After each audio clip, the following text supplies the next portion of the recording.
فَأَقِمْ وَجْهَكَ، تم سب مل کر کے اپنے چہرے کو اللہ رب العالمین کے لیے سیدھا کر لو۔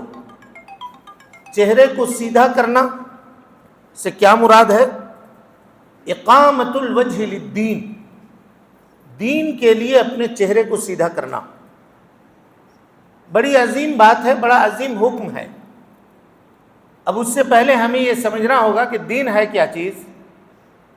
تو اہل علم کہتے ہیں کہ دین کے 3 مراتب ہیں: اسلام، ایمان اور احسان۔ ان تینوں مرتبوں کا مجموعہ ہے دین۔ اللہ کہہ رہا ہے فَأَقِمْ وَجْهَكَ لِلدِّينِ، اپنے چہرے کو دین کے لیے سیدھا کر دو۔ تو اب اس کے لیے ہمیں اسلام سمجھنا پڑے گا، ایمان سمجھنا پڑے گا، احسان سمجھنا پڑے گا۔ تو اسلام کی وضاحت ہے ظاہری اعمال، نماز پڑھنا، روزہ رکھنا، زکوٰۃ دینا، حج کرنا، لا الہ الا اللہ کی گواہی دینا۔ سب سے پہلی چیز لا الہ الا اللہ محمد رسول اللہ کی گواہی دینا۔ نمبر 2 پہ نماز قائم کرنا۔ نمبر 3 پہ اگر آدمی صاحب استطاعت ہے تو زکوٰۃ دے۔ نمبر 4 پہ روزہ رکھے، اور 5ویں نمبر پہ اگر اللہ نے طاقت دی ہے، مال ہے اور استطاعت ہے تو خانہ کعبہ کا حج کرے۔ یہ اسلام کی تشریح ہوئی، سب ظاہری اعمال ہیں۔ ایمان کی تشریح کیا ہے؟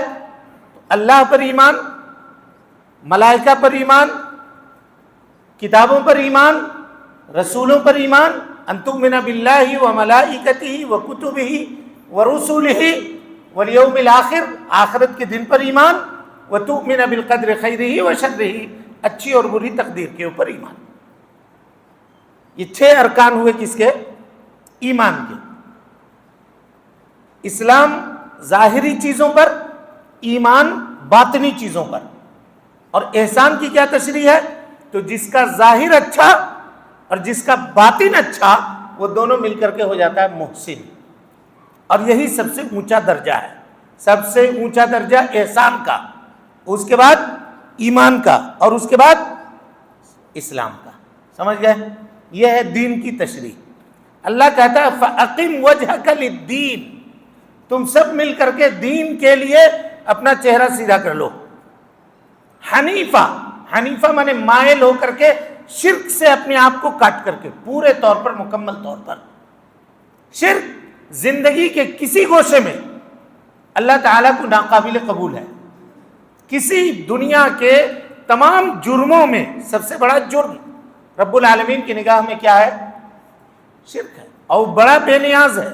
اب غور کیجئے، اللہ تعالیٰ فرماتا ہے اپنے نبی جناب محمد رسول اللہ صلی اللہ علیہ وسلم کو خطاب ہے، کہا لئن اشرکت، اے اللہ کے نبی اگر آپ بھی شرک کریں، لیحبطن عملک، تو آپ کے پڑھی ہوئی تہجد، نمازیں، اللہ کے دین میں کی گئی کوششیں، یہ سب کے سب ہم بیکار کر دیں گے، سب کوئی کام آنے والا نہیں ہوگا۔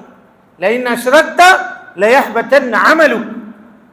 اور اسی طریقے سے آیت کریمہ میں ہمیں یہ بتایا گیا کہ ہم اپنے چہرے کو شرک سے مائل ہو کر کے توحید کے لیے رب العالمین کے سامنے سرنڈر کریں۔ آج معاشرے اور سماج میں کسی نہ کسی شکل میں شرک موجود ہے، کسی نہ کسی شکل میں، اور اس کے جانب اللہ کے نبی صلی اللہ علیہ وسلم نے اشارہ کیا تھا، کہا تھا، حضرت انس بن مالک راوی حدیث ہیں، کہ اخوف ما اخاف علیکم الشرک الاصغر، لوگوں میں تمہارے اوپر سب سے زیادہ جس چیز کا خوف کھاتا ہوں وہ شرک اصغر ہے۔ کہا کیا ہے؟ صحابہ کرام نے پوچھا اللہ کے نبی وما الشرک الاصغر؟ کہا هو الریا، وہ ریاکاری، ریاکاری، ان یزین الرجل صلاته لما یرا من نظر الرجل الیہ، آدمی جب نماز پڑھے گا تو اپنی نمازوں کو مزین کر دے گا کیونکہ وہ دیکھے گا کہ لوگوں کی نگاہیں اس کی جانب ہیں۔ اور کہا الشرک اخفا من دبیب النمل، چوٹی کے چلنے کی جس طرح اس کے قدموں کی آہٹ کسی کو سنائی نہیں دیتی، کہا امت کے افراد میں، ان کے دلوں میں شرک داخل ہو جائے گا، اس کی آہٹ کسی کو سمجھ میں نہیں آئے گی۔ اور یہ ایک بات آپ کو میں بتلا دوں، اس سماج میں، اس معاشرے میں کبھی بھی امن، چین اور سکون نہیں آ سکتا جہاں شرک کا وجود ہو۔ اگر روئے زمین پہ امن و سکون کو نازل کرنا ہے تو اس کے لیے اولین شرط ہے کہ اللہ کی توحید کی تحقیق کرنی ہوگی۔ آج جو لوگ شکایت کرتے ہیں کہ فلاں جگہ فلاں لوگ آ گئے، وہاں وہ لوگ آ گئے، وہاں وہ حکومت آ گئی، زمین ہمارے اوپر تنگ ہو رہی ہے، تو جانتے ہیں یہ کسی حکومت کی کارکردگی ہے کہ زمین ہمارے اوپر تنگ کر دے؟ بتائیے۔ ہاں، پھر اس آیت کا کیا جواب دیجیے گا؟ قل اللہم مالک الملک تؤتی الملک من تشاء وتنزع الملک ممن تشاء وتعز من تشاء وتذل من تشاء بیدک الخیر انک علی کل شیء قدیر۔ تو اگر کوئی حکومت آتی ہے جو ظلم کر رہی ہے، زمین تنگ کر رہی ہے، تو اس حکومت کو لانے والا اللہ ہے، ہم اور آپ نہیں ہیں۔ یہ سب دل کے بہلانے کو غالب، یہ خیال اچھا ہے کہ یہ چوری ہو گیا اور وہ چوری ہو گیا اور وہ پیسے تقسیم کر دیے گئے اور یوں کیے گئے یوں کیے گئے، سب دل کے بہلانے کا کھلونا ہے۔ اس حکومت کو ہمارے سر پر مسلط کس نے کیا؟ اللہ نے کیا، کیونکہ ملک کا عطا کرنے والا، بادشاہت دینے والا یہ کون ہے؟ بولیے نا بھائی، اللہ۔ اور آج لوگ یہ سمجھتے ہیں توحید کے علم بردار کہ ہم سب کو پھینٹ کے کوکٹیل بنا دیں اور ہم دنیا کے اندر عزت پا جائیں، ایسا ہوگا؟ لوگ جو ہے نسخہ پیش کرتے ہیں، امت کے سربلندی کا نسخہ۔ تو کیا نسخہ ہے میاں ذرا بتائیے تو؟ بہت عقل مند ہے دنیا میں، بہت طرح کی عقلیں رکھنے والے لوگ ہیں، سب اپنا اپنا نسخہ دیتے ہیں۔ کہا کہ کلمے کے نام پر نا آج مسلمانوں کو متحد ہو جانا چاہیے۔ کس نام پہ؟ مانے کلمے کے نام پہ متحد ہونے کا مطلب یہ ہوا کہ جو لا الہ الا اللہ پڑھنے والا وہ سب ایک پلیٹ فارم پہ آ جاؤ، اختلافات چھوڑ دو، دوسری چیزوں کو چھوڑ دو، توحید ہے کہ نہیں ہے نہ دیکھو، لا الہ الا اللہ پڑھ رہا ہے، بت بھی پوچھتا ہے تو اس کو بلا لو، وہ ہمارا دینی بھائی ہے۔ یہ ہو سکتا ہے؟ بولیے، ہو سکتا ہے؟ اتحاد کی بنیاد وہی ہوگی جو اللہ سبحانہ و تعالی نے متعین کی ہے، دین کی بنیاد وہی ہے جو اللہ اور اس کے رسول نے قائم کیا ہے۔ ہم سمجھتے ہیں کہ ہم دلوں کو جوڑ لیں گے، دل کو جوڑنے والا کون ہے بتائیے؟ ہاں، اللہ کیا کہتا ہے؟ آپ نبی صلی اللہ علیہ وسلم کے آنے سے پہلے مدینے اور مکے کی حالات اٹھا کر دیکھیے، اگر کوئی کسی کو ایک تھپڑ مارتا تو اس کی جواب میں تلوار چلتی تھی، اور عرب کی لڑائیوں میں کتنے عزتوں کے تماشے ہوتے تھے، کتنے عزت و ناموس کو پامال کیا جاتا۔ چھوٹی لڑائی گدھے اور بکری کے اوپر لڑی جانے والی لڑائیاں 40 سال تک چلتی تھی۔ آپ اٹھا کر دیکھیے، اللہ نے اس احسان کا ذکر کیا، کہا وَاذْكُرُوا نِعْمَةَ اللَّهِ عَلَيْكُمْ، اللہ کی اس نعمت کو یاد کرو، اِذْ كُنْتُمْ أَعْدَاءً فَأَلَّفَ بَيْنَ قُلُوبِكُمْ، آپس میں تم ایک دوسرے کے دشمن تھے، اللہ نے تمہارے دلوں کو ملا دیا۔ کس نے دل کو ملایا؟ ایک جگہ اللہ فرماتا ہے وَأَلَّفَ بَيْنَ قُلُوبِكُمْ، اللہ نے تمہارے دلوں کو ملایا۔ لَوْ أَنفَقْتَ مَا فِي الْأَرْضِ جَمِيعًا مَا أَلَّفْتَ بَيْنَ قُلُوبِهِمْ، زمین میں جتنی دولت ہے سب خرچہ کر دیتے آپ، اے اللہ کے نبی صلی اللہ علیہ وسلم، تو آپ لوگوں کے دلوں کو جوڑ نہیں سکتے تھے۔ دلوں کو جوڑنے والا کون ہے؟ اللہ۔ بحیثیت اہل الحدیث ہمارا یہ عقیدہ ہے کہ روئے زمین کے اوپر جو کچھ واقع ہوتا ہے وہ اللہ سبحانہ و تعالیٰ کے حکم سے ہوتا ہے، اور اگر اللہ راضی نہیں ہے تو محلے کو راضی کر کے آپ کچھ حاصل نہیں کر سکتے ہیں، جان لیجیے، کچھ نہیں پا سکتے ہیں محلے کو راضی کر کے، اللہ کو راضی کرنا ہوگا۔ اب شرک کسی نہ کسی شکل میں موجود ہے، تو اب دیکھیے ہم سے پہلی امت کون ہے؟ حضرت عیسیٰ علیہ السلام کی، اور اس سے پہلے حضرت موسیٰ علیہ السلام۔ تو اللہ نے اس کا ذکر قرآن میں کیوں کیا بھائی؟ خالی کہانی کے لیے، پڑھنے کے لیے کیا ہے کہ نصیحت حاصل کرنے کے لیے؟ موسیٰ کی قوم نے علیہ السلام 40 سال بچڑے کی عبادت کی تھی، 40 دن، 40 سال نہیں، کتنا؟ 40 دن۔ وَلَمَّا جَاءَ مُوسَىٰ لِمِيقَاتِنَا کا 40 لیلہ کا لفظ ہے، 40 راتیں، اور اسی درمیان میں اس نے بچڑے کو بنا دیا اور لوگوں کو عبادت کے لیے بلا دیا، کہا هَذَا إِلَٰهُكُمْ وَإِلَٰهُ مُوسَىٰ، یہ تمہارا اور موسیٰ کا رب ہے، اسی کی عبادت کرو۔ 40 دن عبادت کی تھی. کتنے دن؟ 40 دن. جانتے ہیں اس کی سزا کیا ملی؟ اس کی سزا ملی کہ 70,000 لوگوں کی گردنیں گئی. اللہ نے کہا فتوبوا الی باریکم فاقتلوا انفسکم ذالکم خیر لکم عند باریکم فتاب علیکم انہ هو التواب الرحیم. شرک کیے ہو ایسے توبہ قبول نہیں ہوگی. بنی اسرائیل کے لوگوں اپنے آپ کو قتل کرو. صبح سے لے کر کے شام تک ان لوگوں نے 70,000 جانیں دی تو اللہ نے ان کی توبہ کو قبول کیا. یہ ہم سے پہلے تھے. آج کتنی غیر اللہ کی جے جے کار ہے. اور آپ لوگ کہتے ہیں یا لوگ کہتے ہیں کہ امن آ جائے, سکون آ جائے, دنیا کے اندر خوشحال ہو جائیں, فارغ البال ہو جائیں. نبی کی سنتوں کا کس طرح مذاق اڑایا جا رہا ہے, بدعت کس طرح دندنا رہا ہے, اور کوئی اس کے اوپر رد کرنے والا نہیں. اگر کوئی رد کرے تو لوگ کہتے ہیں کہ یہ اختلاف کرتا ہے, یہ انتشار کرتا ہے. کہے ایسا بولتے ہو؟ سب کو لے کر چلو میاں, سب کو لے کر چلو میاں, یہ کہا جاتا ہے. پھر ان حدیثوں کو ہٹا دیا جائے. وَاعْلَمْ أَنَّ الْأُمَّةَ لَوْ اجْتَمَعُوا عَلَىٰ يَنْفَعُوكَ بِشَيْءٍ لَا يَنْفَعُوكَ إِلَّا بِشَيْءٍ قَدْ كَتَبَ اللَّهُ لَكَ. پوری دنیا مل کر کے اگر ایک ذرہ کے برابر تمہیں فائدہ پہنچانا چاہے نہیں پہنچا سکتی ہے مگر اتنا ہی جتنا اللہ نے تمہاری مقدر میں لکھ دیا ہے. اب پوری دنیا مل کر اگر نقصان پہنچانا چاہے تو نقصان نہیں پہنچا سکتی مگر اتنا جتنا اللہ نے تمہاری مقدر میں لکھ دیا ہے. رفعت الاقلام وجفت الصحف, قلم اٹھا لیے گئے, صحیفے خشک کر دیے گئے. لیکن اس پر ہمیں اور آپ کو کیا کرنا پڑے گا؟ کامل ایمان اور یقین رکھنا پڑے گا. اب اس کو چونکہ لوگ مثالوں سے باتوں کو زیادہ سمجھتے ہیں تو ہم ایک کرونالوجی سمجھاتے ہیں. آپ کو سمجھ جائیے, آیت کا مفہوم سمجھ میں آ جائے گا. غزوہ بدر ہوئی, مسلمانوں کی تعداد قلیل تھی. ایک دم سنکھیپ میں بولیں گے, اشارہ کریں گے. اب سب واقعہ جانتے ہیں, واقعے کی تفصیل نہیں کریں گے. مسلمان 313 تھے, ان کی تعداد کتنی تھی؟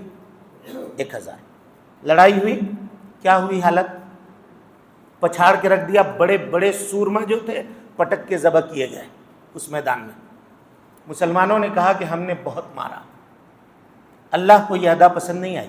اللہ نے کیا کہا دیکھیے, کہا فَلَمْ تَقْتُلُوهُمْ وَلَكِنَّ اللَّهَ قَتَلَهُمْ.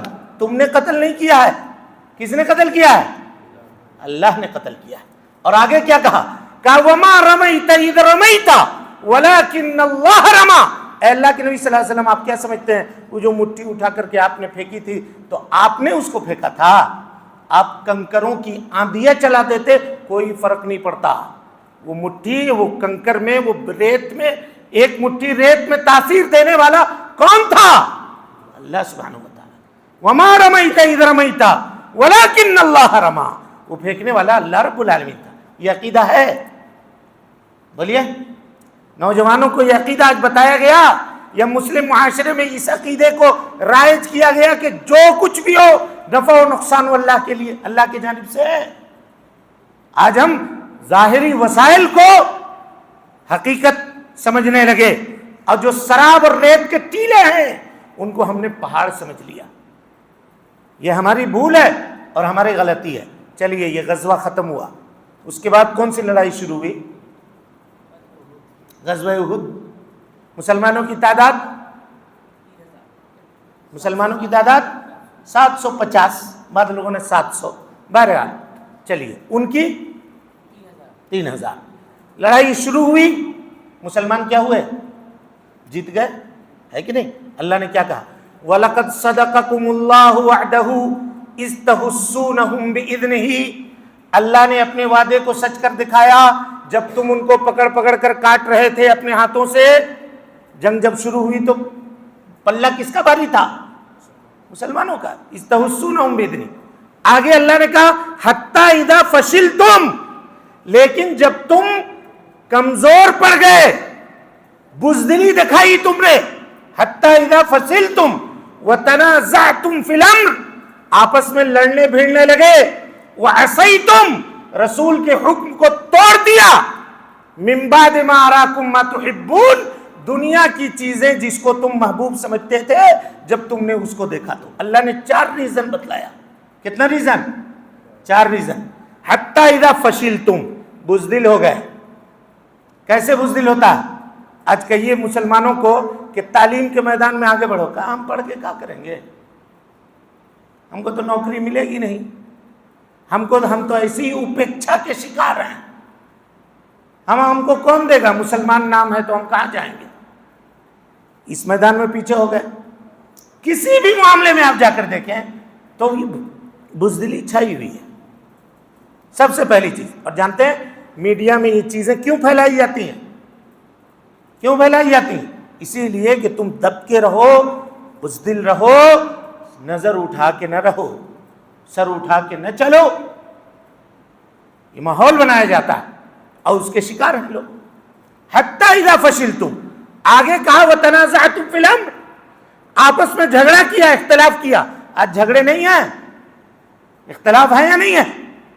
تنظیمی سطح پہ، قومی سطح پہ، ملکی سطح پہ، معاشرتی سطح پہ، خاندانی سطح پہ جھگڑے ہیں. اختلافات کا ہونا یہ کوئی بری بات نہیں ہے، لیکن اختلاف کو باقی رکھنا یہ بری بات ہے. اختلاف ہے معاشرے اور سماج میں، اور ہوگا. لوگوں کی شکلیں عقلیں مختلف ہیں تو معاملات ہوں گے، لیکن اس کو حل کیا جائے، اس کو دور کیا جائے. وَتَنَازَعْتُمْ فِي الْأَمْرِ وَعَصَيْتُمْ، رسول کے حکم کو توڑ دیا. آج کتنے حکموں کو پامال کیا جا رہا بتائیں؟ صبح سے لے کر شام تک اگر ہم کاؤنٹ کریں کہ کتنا حکم نافرمانی، حکم عدولی کر رہے ہیں، گن سکتے ہیں؟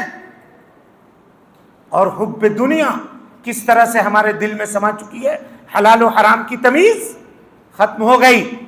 نئی نئی کمپنیاں آتی ہیں، انویسٹ کا نعرہ لگاتی ہیں، مسلمان آنکھ بند کر کے اس میں پیسہ ڈال لیتا ہے. سود ہے کہ بھائی حلال ہے کہ حرام ہے، کہ جائز ہے کہ ناجائز ہے، ہاں اس پہ چلے گئے. اور ٹھگنے کا معاملہ، ایک دوسرے کو دھوکہ دینے کا، مرغا بنانے کا جس کو کہتے ہیں، وہ معاملہ بھی عام ہے. تو جب یہ ساری خرابیاں اور برائیاں ہوں گی تو اللہ روئے زمین پہ ہم نے دے گا؟ بولیے نا بھائی، دے گا؟ ایک آیت سنیے. اللہ کہتا ہے یا ایھا الذین آمنو، اے ایمان لانے والو، من یرتد منکم عن دینہ، تم میں کا جو کوئی دین سے مرتد ہو جائے گا، فسوف یأتی اللہ بقوم، اللہ ایک ایسے قوم کو لائے گا جو اللہ سے محبت کرنے والی ہوگی اور اللہ اس سے محبت کرے گا. اذلۃ علی المؤمنین، مومنوں کے لیے نرم ہوں گے، اعزۃ علی الکافرین، اور دوسروں کے لیے سخت ہوں گے. یہ مومنوں کی صفت ہے. اور اس کو بھی ایک مثال سے سمجھیے کہ مومن کے لیے نرم کیسے ہوگا اور کافر کے لیے سخت کیسے ہوگا. ام المومنین ام حبیبہ رضی اللہ عنہا کو جانتے ہیں؟ ازواج مطہرات میں سے فاختہ بنت ہانی نام ہے ان کا. ام حبیبہ نبی صلی اللہ علیہ وسلم کی ازواج میں سے ہیں. بیٹی کس کی ہیں؟ حضرت ابو سفیان رضی اللہ عنہ. ابھی مسلمان نہیں ہوئے تھے، مدینہ آئے، نبی صلی اللہ علیہ وسلم سے کچھ بات کرنی تھی. بیٹی کے گھر گئے، بیٹھ رہے تھے بستر پہ، بیٹی نے کہا ابا رکیے رکیے رکیے، ابھی نہیں بیٹھی. رک گئے. جو بستر جو اس پہ بچھا ہوا تھا، جو چادر تھی، جو کچھ تھا، بیٹی نے اس کو سمیٹ کر کے کنارے کر دیا. کہا بیٹھی کھٹیا پہ. کہا کہ بیٹی تم نے مجھ کو اس بستر کے لائق نہیں سمجھا یا اس بستر کو میرے لائق نہیں سمجھا؟ تو بیٹی نے کیا جواب دیا دیکھیے. کہا کہ ابا آپ اس بستر کے لائق نہیں ہو، اس پہ رسول اللہ بیٹھتے ہیں، اور رسول اللہ کی بستر پر ہم عدو اللہ کو نہیں بٹھا سکتے، اگرچہ وہ میرا سگا باپ ہی کیوں نہ ہو. یہ ہے اذلۃ علی المؤمنین اور اعزۃ علی الکافرین کی تشریح. آج اگر 4 لاٹھی کہیں سے کھا کے آ گیا تو کچھ نہ کہے گا، چپ سے سہلا کے رہ جائے گا، نہ مارا، کچھ نہ ہوا ہے.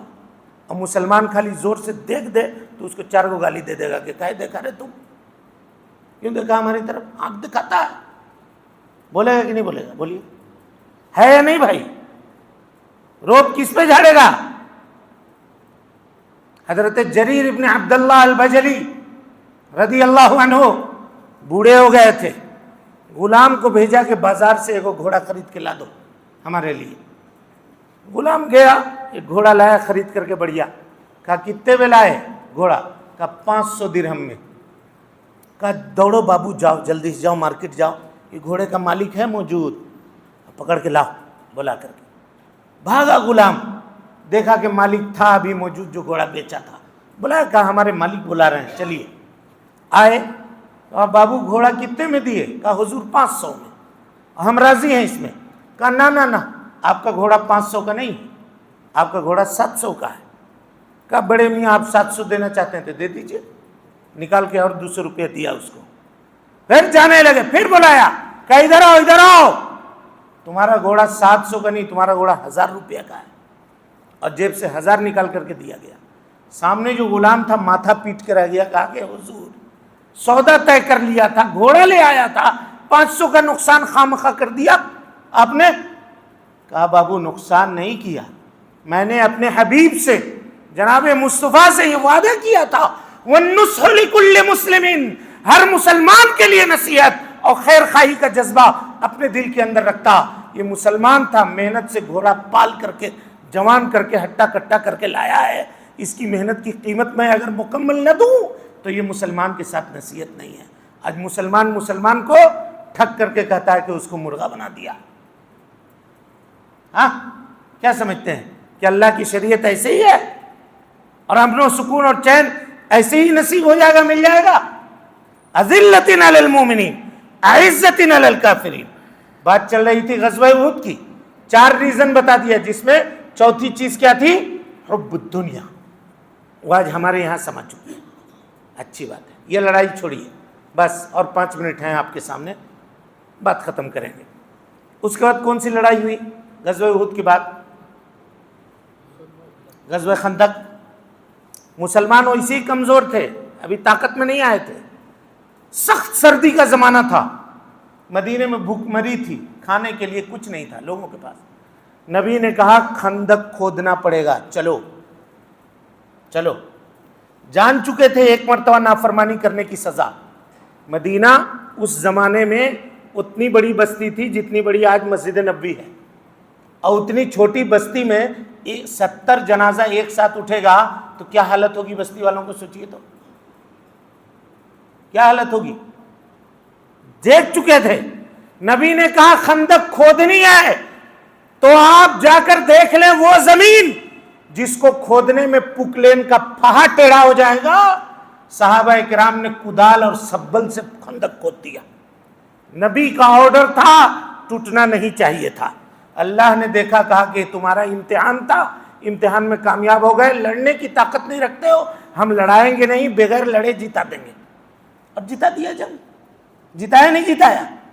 رات کو ایسی آندھی چلائی کہ یہ ابو سفیان خیمے سے باہر نکلے تو ٹھنڈک کے مارے کمر رکڑ گئی۔ کہا کہ یار لڑائی کے لیے ہم لوگوں نے غلط موسم چن لیا ہے، اس موسم میں نہیں آنا چاہیے تھا، چلو سامان باندھو۔ اب باندھ کر کے بکتٹ مکہ کے طرف بھاگے مدینہ سے کہ پلٹ کر کے مڑ کر کے کبھی دیکھا نہیں۔ اور اسی وقت پہاڑی پہ چڑھ کے نبی صلی اللہ علیہ وسلم نے اعلان کیا تھا کہ اللہ نے اب ان کی کمر توڑ دی، یہ کبھی جرأت نہیں کرے گا کہ مدینہ پہ حملہ کرے، اب ہم جائیں گے اس پر حملہ کرنے۔ جی نبی کے حکم کو مان دیا، اللہ نے کیسے جنگ جتلا دی، اچھی بات۔ اس کے بعد کون سی لڑائی ہوئی؟ غزوہ حنین، ثقیف کے قبیلے سے لڑائی ہوئی تھی۔ مسلمانوں کے درمیان تھوڑا سا آ گیا دل میں، اب ہمارا کون بگاڑے گا؟ 313 تھے تو بھگا بھگا کے پٹک پٹک کے مارے تھے، اب تو ہم 10,000 ہیں بھائی، آؤ چور کے رکھ دیں گے۔ اللہ کو یہ ادا پسند نہیں آئی، کہا لقد نصرکم اللہ فی مواطن کثیرۃ ویوم حنین اذ اعجبتکم کثرتکم فلن تغنی عنکم شیئا وضاقت علیکم الارض بما رحبت ثم ولیتم مدبرین۔ ہم نے بہت ساری لڑائیوں میں تم کو فتح دلوایا، حنین میں بھی دلواتے، لیکن تمہارے دل میں ذرا سا آ گیا، یہ ہمیں پسند نہیں ہے۔ زمین وسعت کے باوجود ہم نے تمہارے اوپر تنگ کر دی، تیروں کی بوچھار ہوئی، لوگ بھاگ گئے میدان چھوڑ کر، اکیلے رسول اللہ بچ گئے۔ کھچر سے نیچے اتر گئے، تلوار باہر نکالا اور کہا انا نبی لا کذب انا ابن عبد المطلب، میں سچا نبی ہوں، کوئی جھوٹا نبی ہوں، عبد المطلب کا میں بیٹا ہوں، بہادر تھا میرا باپ دادا، تم ہم کو بھگا دو گے، ڈرا دو گے تیر چلا کر کے، ہم کبھی نہیں بھاگیں گے۔ عبداللہ ابن حضرت عباس ابن عبد المطلب سامنے کھڑے تھے، انہوں نے پکار لگایا، اے حدیبیہ والو، اے بیعت رضوان والو، اے سابقین اولین، کہاں بھاگ رہے ہو، یہاں اللہ کے رسول کھڑے ہیں۔ تب لوگ پھر پلٹ کر کے آئے، اللہ نے جنگ جیتوا دی، لیکن یہاں عقیدہ گڑبڑایا نہیں تھا، اسی لیے جان نہیں گئی، جان نہیں گئی، ورنہ اگر عقیدہ گڑبڑاتا تو پھر اس کی سزا دوسری ہوتی۔ تھوڑا سا معاملہ ہوا، اللہ نے اصلاح کی، ہو گیا معاملہ۔ اس کے بعد سے لے کر کے تقریباً 500 سال تک مسلمانوں نے کبھی پیچھے مڑ کر نہیں دیکھا، بڑھتے گئے آگے، بڑھتے گئے، بڑھتے گئے۔ 500 سال کے بعد موقع آیا عراق میں، سب سے پہلے بادشاہ تھا معتصم باللہ، سنیے بس بات ختم کریں گے۔ اس کے زمانے میں لوگوں نے دینداری کو چھوڑنا شروع کیا، اور اس زمانے میں موصل میں بہت بڑا ایک گویہ تھا، ایک گانا گاتا تھا، معتصم باللہ نے اس گویے کو ہائر کیا کہ ہمارے یہاں آ کر کے بغداد میں گانا گا دیجیے آپ، اور اس زمانے میں 2 لاکھ درہم دیا تھا اس کو گانا گانے کا۔ وہ آ رہا تھا، ابھی موصل سے چلا تھا کہ چنگیز خان نے حملہ کر دیا، کہاں؟ عراق پر۔ جانتے ہیں تاریخ گواہ ہے، 10 لاکھ مسلمانوں کا خون بغداد کی گلیوں میں بہا دیا گیا، اور ہلاکو خان چنگیز کے خان کے گھوڑے جب بغداد کی گلیوں میں گزرتے تھے تو گھوڑے کا پاؤں مسلمانوں کے خون میں گھٹنے تک دب جاتا تھا، وہ گھوڑا پاؤں کھینچ کر نکال نہیں سکتا تھا، یہ حالت ہو گئی، سمجھے؟ حافظ ابن کثیر نے البدایہ والنہایہ کتاب لکھی ہے، اس کو کھول کر دیکھیے، تاریخ وہاں موجود ہے۔ کہتے ہیں بزدلی، دیکھیے کس کو کہتے ہیں، 100 لوگ تھے، 1000 لوگ تھے، 100 نہیں 1000 مسلمانوں کے بڑے بڑے تاجر جو عراق تباہ ہونے کے بعد وہاں سے نکل کر ملک شام جا رہے تھے۔ راستے میں تاتاریوں نے گھیر لیا، تاتاریوں کی تعداد تھی 40، کتنی تھی؟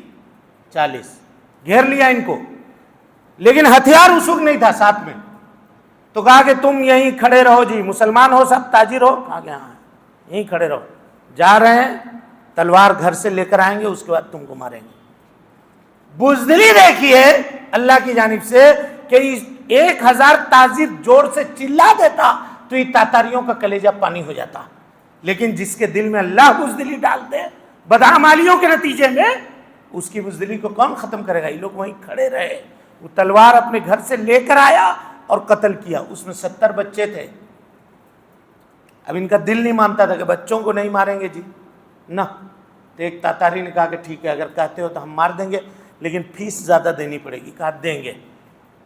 اس نے 70 کو بھی مار دیا، وہ ایک بچہ کہیں سے گھسٹ کر کے جھاڑی میں جا کر کے چھپ گیا، جو ہم سے اور آپ سے یہ واقعہ بیان کرنے کے لیے زندہ بچا۔ تو یہ سب تاریخ کاہے کو ہے؟ خالی سن کر کے مزہ لینے کو، کہ اس کی نصیحت سیکھنے کو، اس سے نصیحت حاصل کرنے کو۔ اب آئیے آیت کی طرف، فَأَقِمْ وَجْهَكَ لِلدِّينِ حَنِيفًا، سب مل کر کے اپنے چہرے کو دین کے لیے سیدھا کر لو، یہی فطرت ہے جس پر اللہ نے انسانوں کو پیدا کیا ہے۔ فَكُلُّ مَوْلُودٍ يُولَدُ عَلَى الْفِطْرَةِ، ہر بچہ فطرت اسلام پہ پیدا ہوتا ہے، اس کے ماں باپ اس کو یہودی نصرانی اور مجوسی بنا دیتے ہیں۔ اور اس کے بعد کہا ذَلِكَ الدِّينُ الْقَيِّمُ، یہی مضبوط دین ہے، وَلَكِنَّ أَكْثَرَ النَّاسِ لَا يَعْلَمُونَ، بہت سارے لوگ نہیں جانتے ہیں، علم حاصل نہیں کرتے ہیں۔ مسلمان کو کہیے علم سیکھو، علم سیکھو، کہا کون علم؟ کیسا علم؟ توحید، خالی توحید توحید توحید، کہا ہو گیا؟ خالی توحید بولتے ہیں جی آپ لوگ، اس کے علاوہ اور کچھ نہ ہے بولنے کو۔ عراق پہ کون بات کرے گا؟ ایران پہ کون بات کرے گا؟ فلسطین پہ کون بات کرے گا؟ وہاں کے مظلوموں پہ کون بات کرے گا؟ ارے بھائی، وہ مظلوم کے بارے میں ہم یہاں بیٹھ کے آپ کو بات کر دیں کہ 10 کو اس نے بم گرا دیا، 4 کو اس نے بم گرا دیا، تو اس کو کیا مدد ملے گی ہم سے؟ بولیے، سوائے چسکا کے کچھ حاصل ہوگا آپ کو؟ یہی نہ کہ چسکی لیجئے گا سن کر کے، تو آپ نیوز میں بھی سن رہے ہیں، تو یہاں بیٹھ کے مولوی اپنا وقت کیوں ضائع کرے گا؟ بولیے۔ اور ہم چاہتے ہیں کہ ہم قوم کے امام بنے نا، اللہ نے اسی لیے پیدا کیا نا بھائی، کنتم خیر امت اخرجت للناس تأمرون بالمعروف وتنہون عن المنکر. یہ ٹیوب لائٹ لگی ہوئی ہے، یہ اگر روشنی دینا چھوڑ دے تو اس کو کیا کیجیے گا؟ یہ لگے رہنے دیجیے گا؟ کیا کیجیے گا؟ کھول کر کے کچڑا کنڈی میں ڈالیے گا کہ نہیں ڈالیے گا؟ یہی حالت ہے آج ہماری. جو روشنی ہم سے نکلنے والی تھی روشنیاں بند ہو گئی، اب ہم مستحق ہیں کچڑا کنڈی کے، بس خالی ڈالا نہیں گیا ہے، ڈالا نہیں گیا ہے. یہ ایک دم تھریٹ ہے اللہ کی جانب سے، وارننگ ہے. ولن تجدہ، اور اللہ کا سسٹم ہے، یہ نظام ہے جس کے بارے میں اللہ کہتا ہے ولن تجدہ لسنت اللہ تبدیلا، اور ایک جگہ کہا تحویلا، کوئی بدلاؤ نہیں. تمہارا قانون آج بنے گا کل بدل جائے گا، وہ حکومت آئے گی اس کو چینج کر دے گی، امینڈمنٹ ہوگا، یہاں کوئی بدلاؤ نہیں. ایک مرتبہ ہو گیا ہو گیا، باقی رہے گا، قائم رہے گا. کذالک الدین القیم ولکن اکثر الناس لا یعلمون، لیکن اکثر لوگ نہیں جانتے ہیں، یہی نہیں جانتے ہیں، توحید نہیں جانتے ہیں، اللہ کا دین نہیں جانتے ہیں، امامت کا منتر کیا ہے وہ نہیں جانتے ہیں. حضرت ابراہیم کون تھے؟ امام تھے نا. حضرت ابراہیم کو اللہ نے امام بنایا تھا کہ نہیں بنایا تھا؟ کیسے بنایا تھا؟ کیسے بنایا تھا؟ ابھی سنت ابراہیمی منا کر کے ہم اور آپ فارغ ہوئے ہیں. حضرت ابراہیم کو امامت کا منصب کیسے ملا تھا؟ وَإِذِ ابْتَلَىٰ إِبْرَاهِيمَ رَبُّهُ بِكَلِمَاتٍ فَأَتَمَّهُنَّ، اللہ نے حضرت ابراہیم کو چند کلمات کے ذریعہ آزمایا، حضرت ابراہیم اس میں پاس ہوئے. وہ کلمات کیا تھے؟ کیا تھے کلمات؟ بولیے تو. مفسرین کا اتفاق ہے کہ وہ کلمات سب سے پہلے توحید، دوسرے نمبر پہ مونچھوں کو پست کرنا، تیسرے نمبر پہ ناخن کاٹنا، چوتھے نمبر پہ جسم کے زائد جو بال ہیں اس کو صاف کرنا، غسل کرنا، ختنہ کرنا، یہ چیزیں تھی. آج اس پر کوئی مولوی بات کرے تو لوگ کہیں گے کہ اس کو کچھ آتا جاتا ہے، نکالی یہی سب بولتا ہے. حضرت ابراہیم نے یہ امتحان جب پورا کیا، اللہ نے کہا انی جاعلک للناس اماما، میں تم کو لوگوں کا امام بناتا ہوں. ابراہیم ایران توران کر کے ابراہیم علیہ السلام امام بنے تھے. آج چسکوں کا کھیل ہے. ختم کیجئے، توحید باری تعالیٰ کو سیکھیے. ولیکن اکثر الناس لا یعلمون. اور آگے کہا منیبین الیہ، سب مل کر کے اللہ کی طرف ہو جاؤ.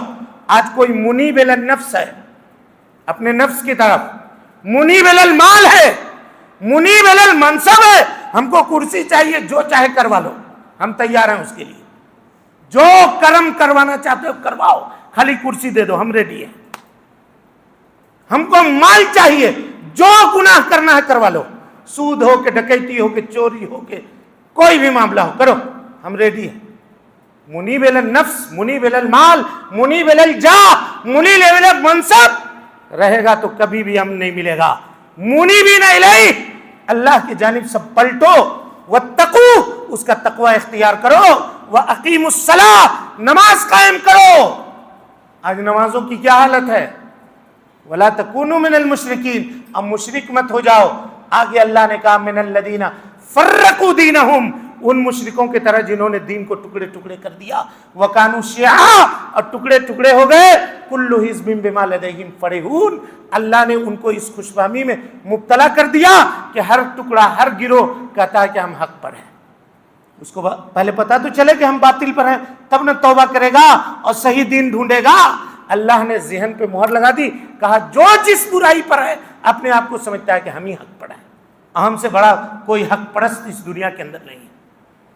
اللہ کے سسٹم اور اس کے نظام کو سمجھیے، تب جا کر کے ہم دنیا میں بھی کامیاب ہوں گے، آخرت میں بھی کامیاب ہوں گے. بہت دیر تک آپ لوگ ہم کو جھیل گئے. اللہ تعالیٰ اس کے لیے آپ سب کو جزائے خیر نصیب فرمائے. اور جو کچھ باتیں ہم نے کہی ہیں اس کو کہنے اور سننے، سمجھنے اور اس کے مطابق عمل کرنے کی توفیق نصیب فرمائے. اقول قولی ھذا واستغفر اللہ لی ولکم ولسائر المسلمین من کل ذنب وخطیئۃ فاستغفروہ انہ کان للأوابین غفورا. والسلام علیکم ورحمۃ اللہ وبرکاتہ.